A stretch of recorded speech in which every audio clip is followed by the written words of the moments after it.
Hello there and welcome to So You Picked Job Edition, where we look into your toolkit at level 30, how and where to get your jobstone, and we'll have a quick look at your starter's job gauge.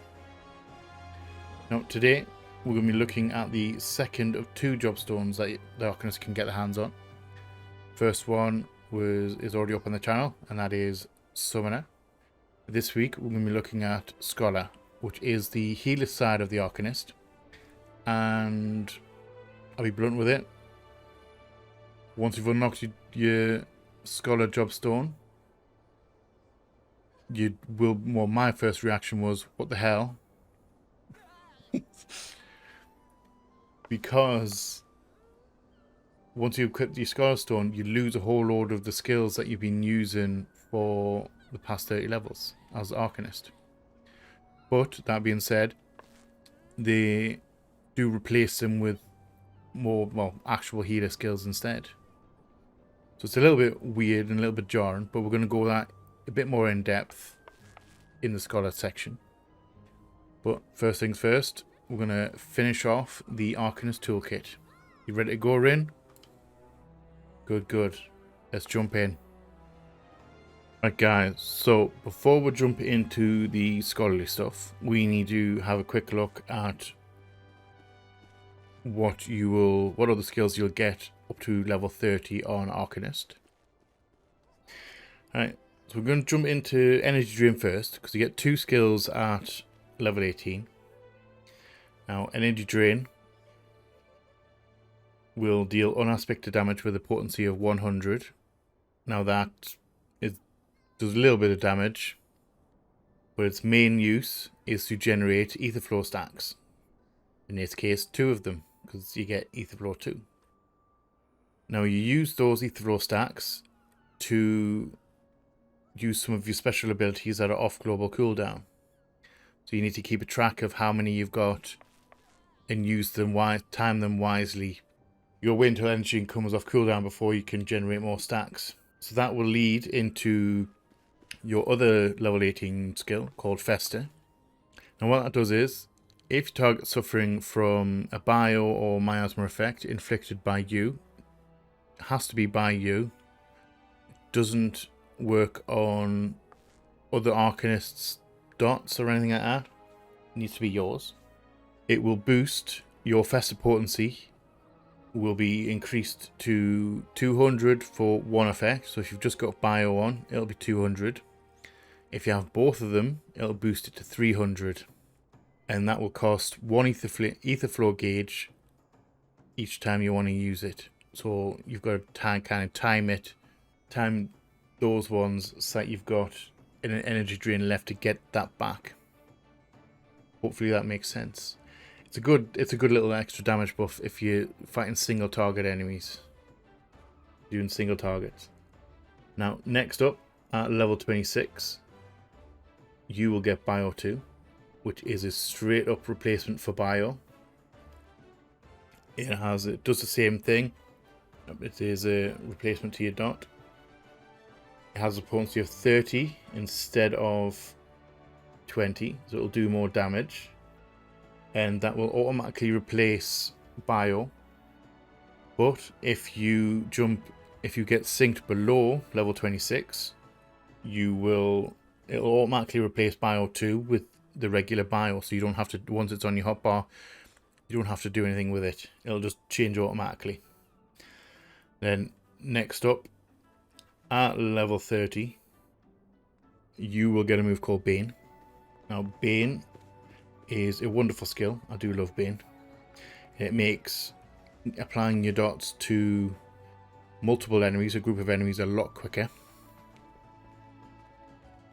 It basically spreads your target's bio and miasma effect to nearby enemies for reduced damage.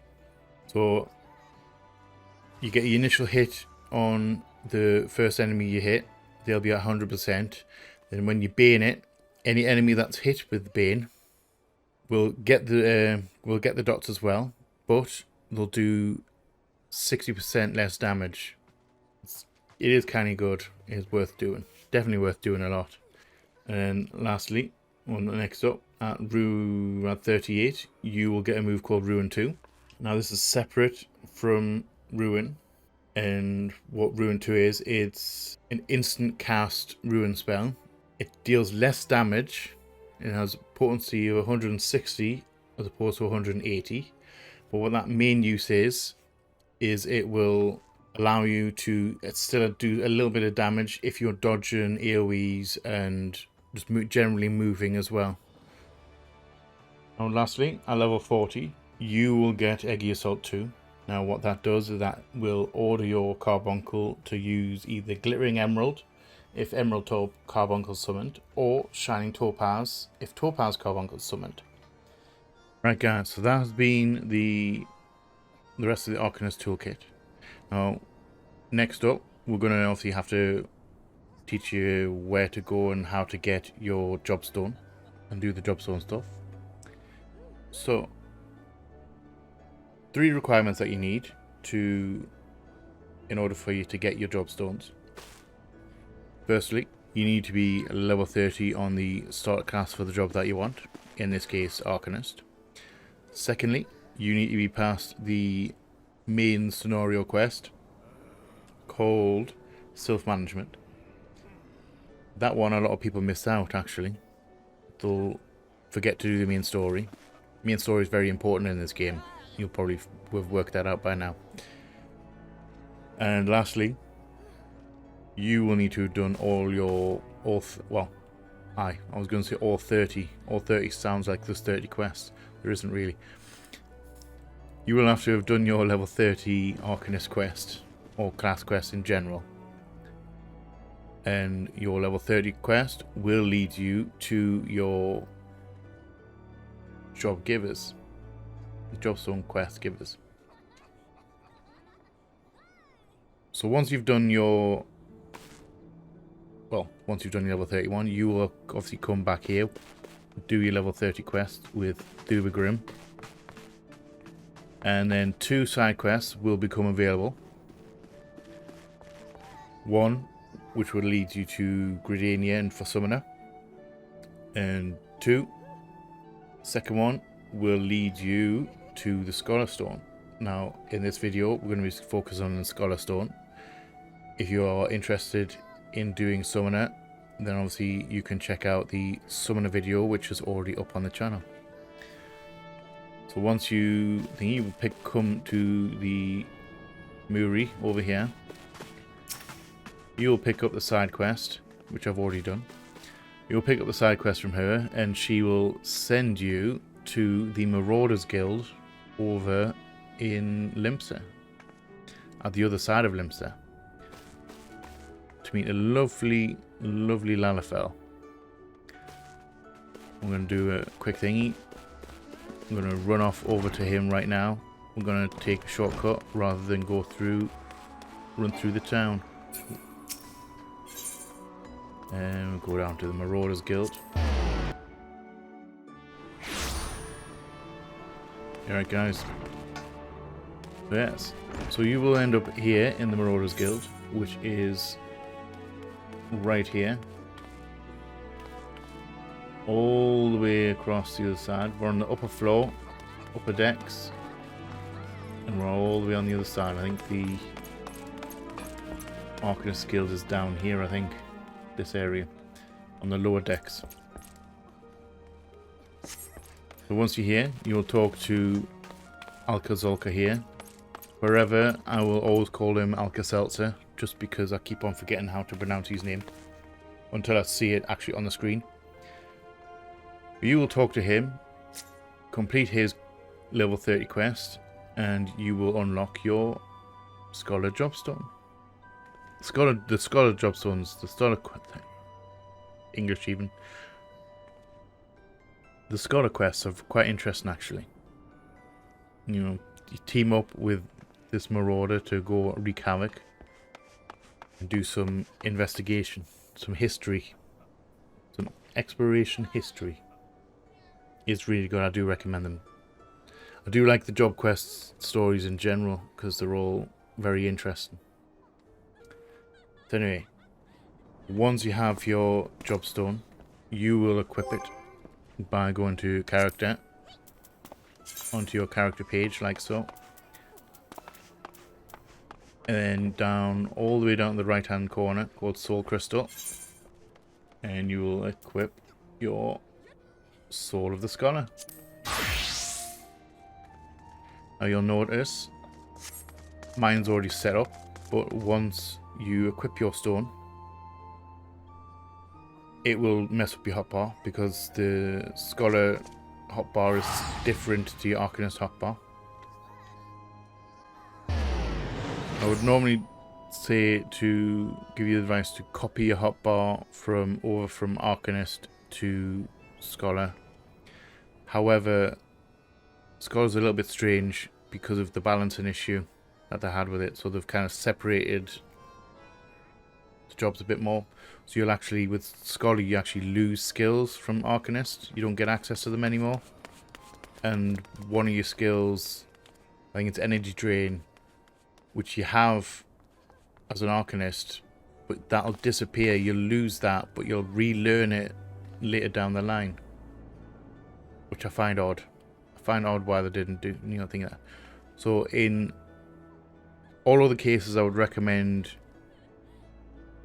changing your hotbar, doing it automatically with macros and stuff.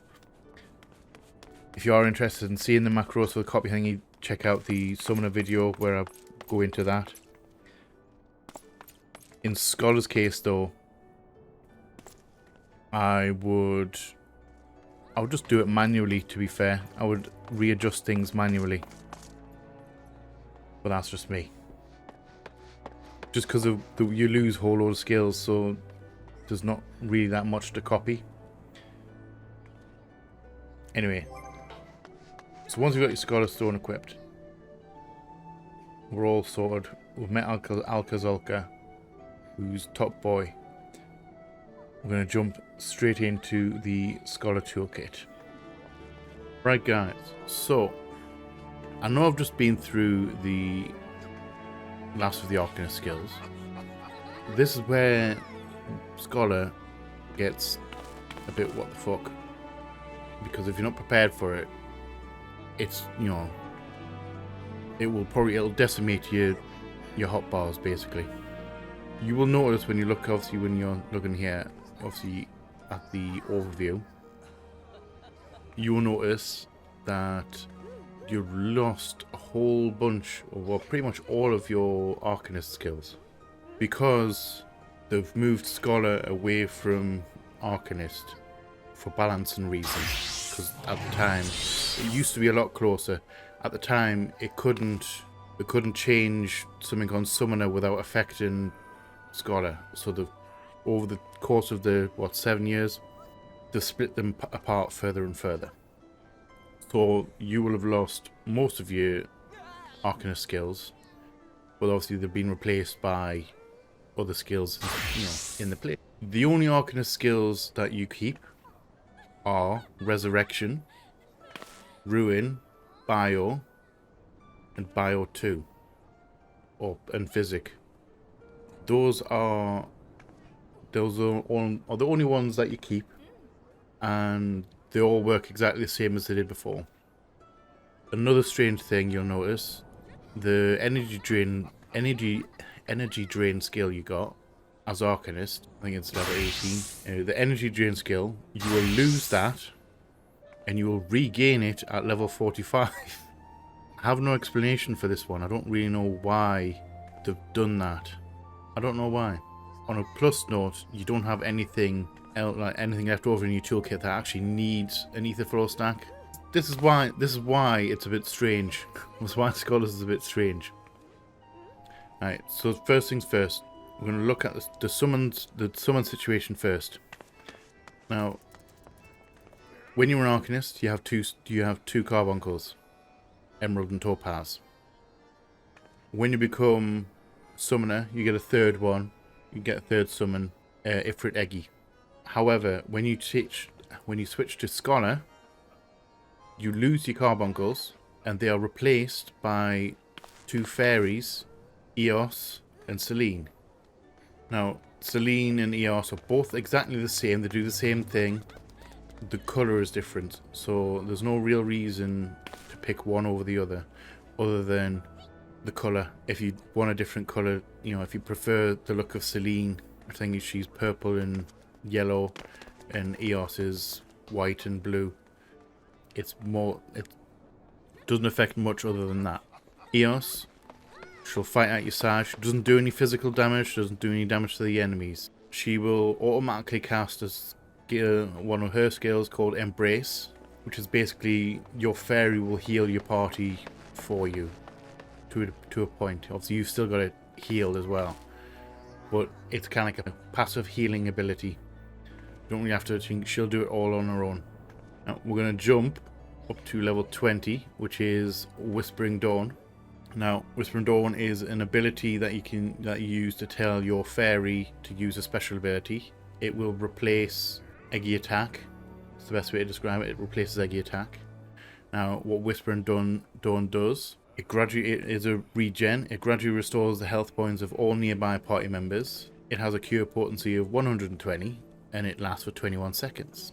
Now, we can skip Bio 2, and we can jump straight into Adloquium.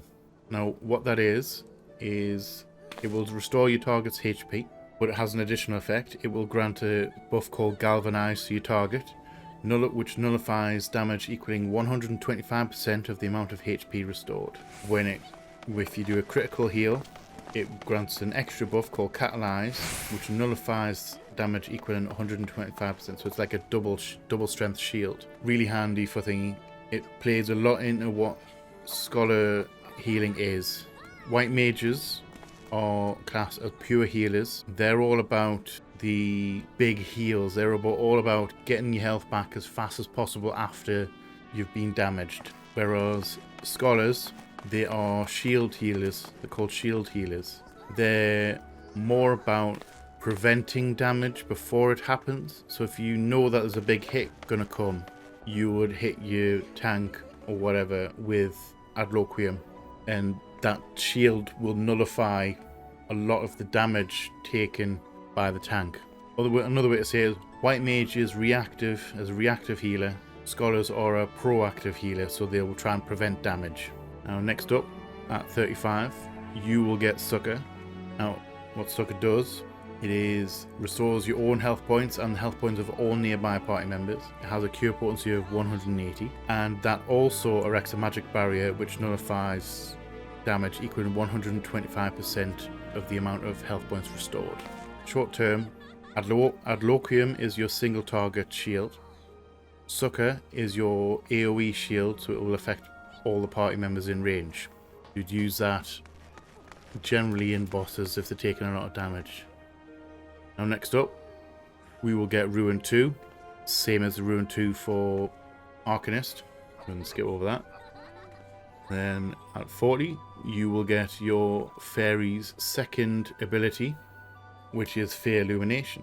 And what that does is, that will increase the healing magic potency of all nearby members by 10%, while reducing your magic damage taken by all nearby party members by 5%, sorry. And that will last for 20 seconds. So you would tend to use that just before you use Whispering Dawn. So we'd use Fey Illumination, then Whispering Dawn. That's what I tend to do, because they bounce off each other quite nicely. That's handy to have up just whenever you can. Whenever it comes off cooldown, may as well pop it. Kind of good skill, actually. Now next, level 45, you will get a move called Ether Flow. Now Ether Flow restores 10% of your maximum health points, so that's how you get your magic points back. And it also has an additional effect, and that grants Ether Flow 3, which is where you would get your job bar back again with your Ether Flow stacks. Now, with Summoners, you stay at 2 Ether Flow stacks. With Scholar, you get bumped up to 3 Ether Flow stacks. And you just use that just on cooldown.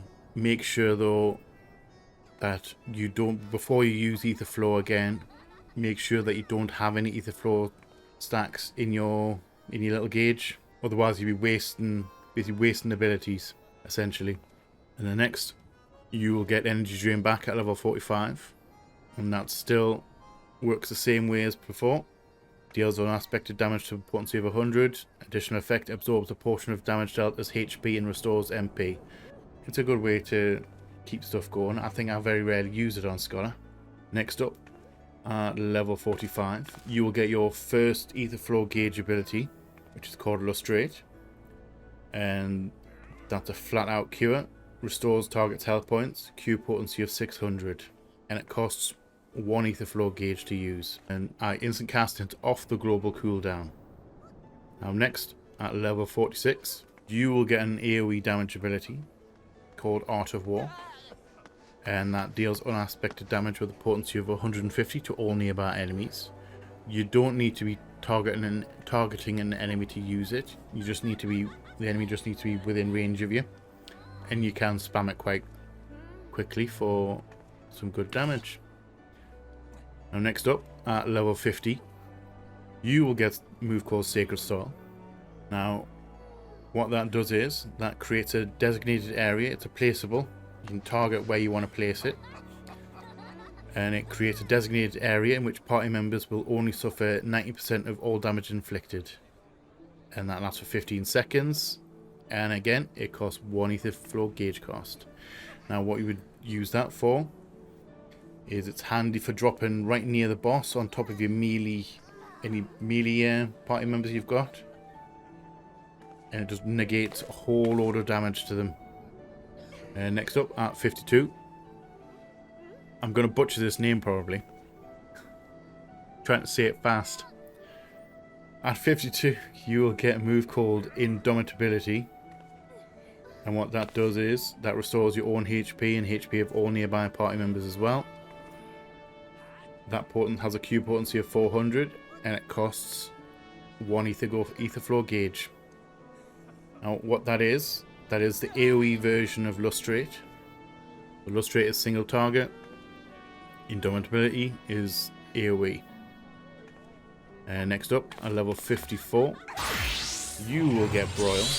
Now what Broil is a replacement to Ruin. Straight up replacement. So once you reach level 54, your Ruin spell will change to Broil. Extra damage and a slightly cooler animation, to be fair. What that does, that deals unaspected damage with a potency of 240.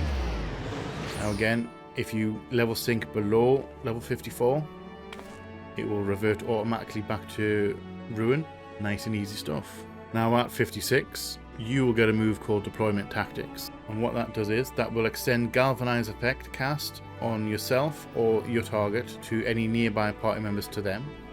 Duration, how long it lasts, will depend on, it's based on the time that's remaining on the original effect. So you would cast it, say you cast it on a player, and they had 28 seconds left on their shield, and then you hit them with Deployment Tactics. Anyone who's hit by Deployment Wave, they will get Galvanize as well, and theirs will last for 28 seconds as well. Now, you would use that generally when it's available, you would use it because you would use it instead of Succor, because Succor has a weaker potency shield. So when you can, it's worthwhile always doing always doing an Adloquium, because it hits harder. You get a better, stronger shield. Then hit the same target with Deployment Tactics quite quickly to spread it to the rest of your group. Generally means to have a stronger shield than if you use Succor. Also, you can recast Deployment Tactics every 2 minutes. So every 2 minutes, so it's worth replacing Succor with a Deployment Tactics instead. Now, next at level 58, you will get a lovely ability called Emergency Tactics. Now, what that does is that will transform your next Galvanize and Catalyze statuses, basically your shield, into HP recovery equaling the amount of damage. So, say there's someone took quite large damage and you didn't have any Lustrate basically left or available, you would hit Emergency Tactics, then you would hit Adloquium on the player. What that does is, instead of the player getting a shield, it'll get the basic heal from Adloquium, and the shield that it generates is converted into healing as well, so it'll get like a double heal. which is really good for getting a lot of health back quickly. You can recast that every 15 seconds. It is worthwhile using at times. It's a little bit situational, because you kind of want your shield up more often than not. So you would use emergency tactics, funny enough, in an emergency. Or if you know that they're going to get hit and you don't have time to get the shield on, or whatever happens, they take a lot of damage. Now lastly, we're going to leave off at the level 60. At level 60, you will get a move called Dissipation. Now what that does is that will remove your fairy away from the battle. It'll disappear for 30 seconds. But what she leaves behind for you, she will grant you a full ether flow stack, and it buffs your healing magic potency by 20%. So if you know you're going to need some massive heals coming up, you can use Dissipation, and it will boost all your heals for 20 seconds, so for 30 seconds by 20%. Comes in very handy at times. Once your 30 seconds is up, the fairy that you had summoned will return to the battlefield. But during that 30 seconds, you cannot resummon, you can't cheat the system by resummoning Earth or Selene, because they're blocked off as well. So you're fairyless for 30 seconds regardless of what you try. Right guys, so that was the toolkit for Scholar. Now there's one more thing to get into, brief thing to get into before we head off,